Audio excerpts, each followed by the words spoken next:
Saudara, pukul 00 malam nanti menjadi batas terakhir pendaftaran seleksi calon pimpinan KPK. Jumlah pendaftar turun drastis jika dibanding periode sebelumnya. Apa saja yang jadi sebab? Masih harus optimiskah masyarakat soal capim KPK? Kita berbincang dengan Yudi Purnomo, mantan penyidik KPK, serta Ferry Amsari, pakar hukum tata negara dan peneliti Posdem Universitas Andalas. Selamat sore, kami juga sebelumnya sudah mengundang pansel KPK untuk bergabung dalam diskusi ini, namun belum ada yang bersedia untuk hadir. Selamat sore Mas Ferry, Mas Yudi, terima kasih sudah bergabung bersama kami di Kompas Petang. Sore Mbak Cynthia. Baik, terima kasih. Saya ke Mas Ferry terlebih dahulu. Mas Ferry, ini dari data terakhir ada 244 jam 2 siang tadi orang yang mendaftar. Apakah menurut Anda ini jumlah yang ideal untuk mendapatkan calon pimpinan KPK yang berintegritas dan juga selalu on track dalam menjalankan misinya sebagai lembaga anti rasuah? Ya, jumlah itu kan mengalami penurunan. Tetapi tentu untuk mencari figur terbaik bukan berdasarkan kepada jumlah. Tetapi sejauh mana orang-orang terbaik, putra-putra terbaik, putri-putri terbaik yang dimiliki bangsa ikut mendaftar dan mereka adalah orang-orang yang akan dipilih. Nah, penurunan itu bukan tidak mungkin disebabkan karena timbulnya sakwa sangka yang luar biasa terhadap KPK sejak periode Pak Presiden Joko Widodo, karena KPK tidak lagi independen tapi di bawah rumpun kekuasaan eksekutif, sehingga banyak orang yang punya catatan terbaik dalam isu anti korupsi enggan mendaftar. Tapi dengan demikian ya tentu kita tidak punya banyak pilihan ya. Kita tentu akan berharap kepada pansel untuk memastikan orang-orang yang akan mereka pilih adalah orang-orang dengan kriteria terbaik, bukan orang-orang bermasalah. Yang kedua, faktor turunnya juga faktor karena pansel. Hampir bisa dikatakan rata-rata teman-teman di pansel bukanlah figur yang dikenal dalam isu anti korupsi. Bahkan terdapat catatan kami ya bahwa salah satu atau beberapa orang di antaranya punya kecenderungan untuk selalu membela para koruptor. Dan ini tentu saja akan menimbulkan dampak ingin atau tidak inginnya orang mendaftar di proses seleksi pimpinan KPK ini. Yang ketiga, ya. Silakan singkat. Ya, yang ketiga faktor yang paling penting adalah masih dominannya ruang-ruang politik dalam proses seleksi pimpinan KPK. Itu yang kemudian menjadi tanda tanya besar. Oke, jika tadi Mas Ferry menyebut dari panselnya saja bisa dikatakan tidak bisa menjamin. Apakah ini artinya nanti yang akan terseleksi di Capim KPK ini bukan orang-orang yang berintegritas? Mas Ferry? Sorry Mas Yudi, silakan. Kita baru bisa melakukan penilaian ketika pansel sudah mulai bekerja untuk menyeleksi secara administratif dan tentu saja namanya pansel. Ya, jangan hanya melakukan seleksi administratif. Dia kan adalah orang-orang yang dipilih. Dia harus berani mencoret pimpinan, calon pimpinan yang rekam jejaknya sudah buruk. Seperti itu. Jadi ketika diumumkan sudah harusnya clear. Mereka yang lolos adalah yang tidak ada permasalahan apapun. Pertama, permasalahan rekam jejak. Yang kedua, permasalahan etik. Yang ketiga, permasalahan aset yang tidak wajar. Yang keempat, permasalahan rekening gendut dan lain sebagainya. Kalau Mbak, ternyata dari pengumuman pansel seleksi administratif masih ada orang yang bermasalah yang bisa dilihat secara kasat mata melalui open source intelligence, melalui misalnya googling dan lain sebagainya, maka disitulah keraguan terhadap pansel terkonfirmasi. Sebaliknya, kalau ternyata dari 300-an yang mendaftar misalnya 200 yang kemudian lolos seleksi adalah orang-orang yang tidak bermasalah, maka di situ masyarakat akan menaruh kepercayaan kepada pansel Mbak. Karena kita tahu bahwa saat ini yang dicari adalah pimpinan KPK yang bersih dari masalah. Yang pimpinan KPK yang harusnya menjadi orang yang menjadi solusi bagi permasalahan di KPK, bukan malah menambah Oke. beban. Oke. Kita punya trauma Hmm. dengan pansel yang lalu, memang mereka mau mendengar aspirasi kita, tapi tidak mau melakukan apa yang kita minta. Jangan sampai yang ini sama seperti yang dulu, seperti itu, Mbak. Oke, Mas Ferry, kalau dilihat dari jumlah pendaftar yang bisa dikatakan sangat berbanding jauh dibanding periode sebelumnya, apakah ini ada korelasinya terkait dengan lunturnya independensi KPK dan juga tidak ada lagi para tokoh ataupun pegiat anti korupsi yang ingin bergabung di KPK? Ya, ada seratusan lebih ya angka yang menjadi perbedaan, artinya cukup signifikan daya minatnya publik yang mendaftar.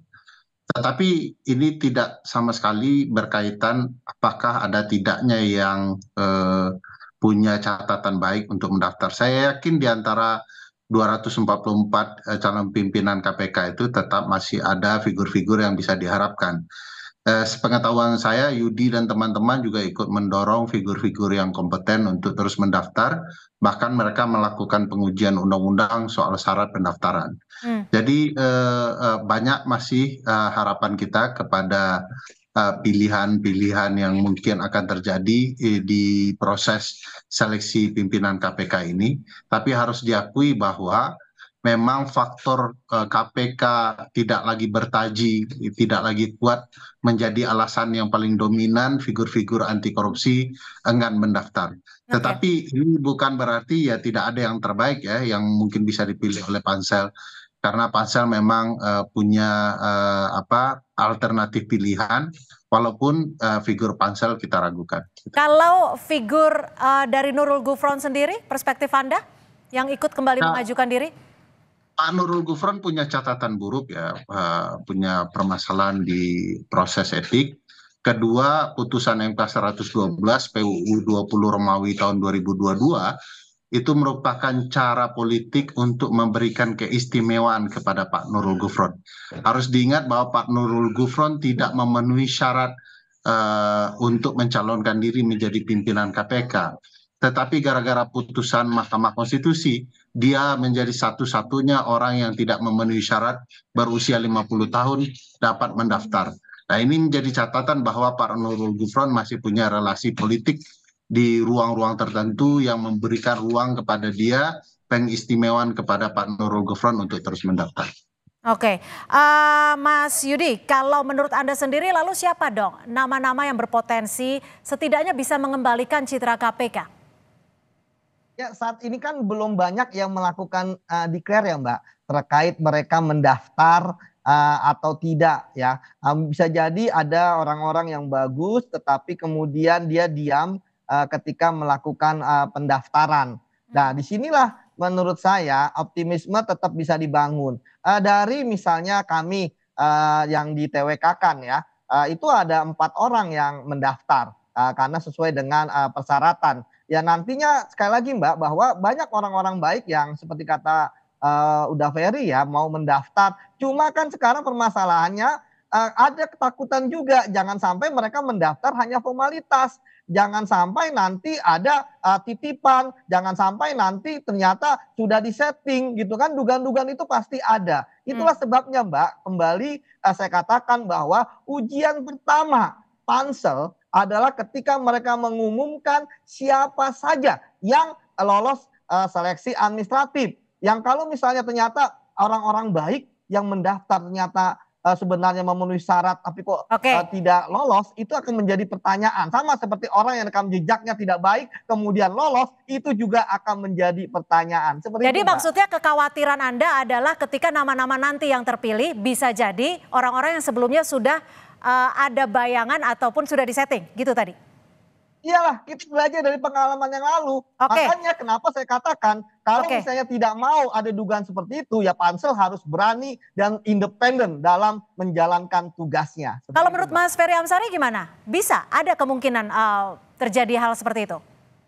Ya, bayangkan kita disajikan pimpinan KPK yang saat ini ikut mendaftar, padahal IPK kita anjlok gitu ya.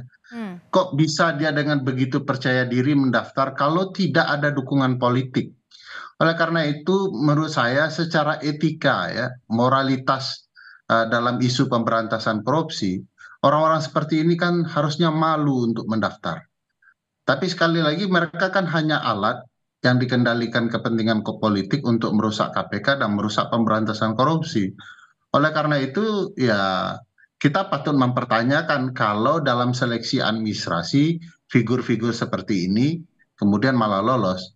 Kan Nah, ada nilai standar moral yang harus dipenuhi oleh calon-calon. tapi kalau Dan oleh dari karena itu, perspektif Mas Ferry sendiri, melihat juga membaca situasi saat ini seperti apa sih? Karena kita tahu ada kasus Firly, Pintauli, apakah ini akan tidak mengubah citra KPK yang saat ini? ya ini ada 3 kasus etik ya Mbak Firly, Lili, dan Nurul Gufron. Hmm. Nah, yang menurut saya tentu saja itu berpengaruh kepada citra KPK saat ini. Tapi harus diakui kita punya satu kesempatan kecil, yaitu peralihan atau transisi presiden saat ini kepada presiden terpilih pada pemilu 2024. Akankah presiden terpilih ya berani mengubah ya KPK yang sudah hancur rusak menjadi KPK yang lebih baik?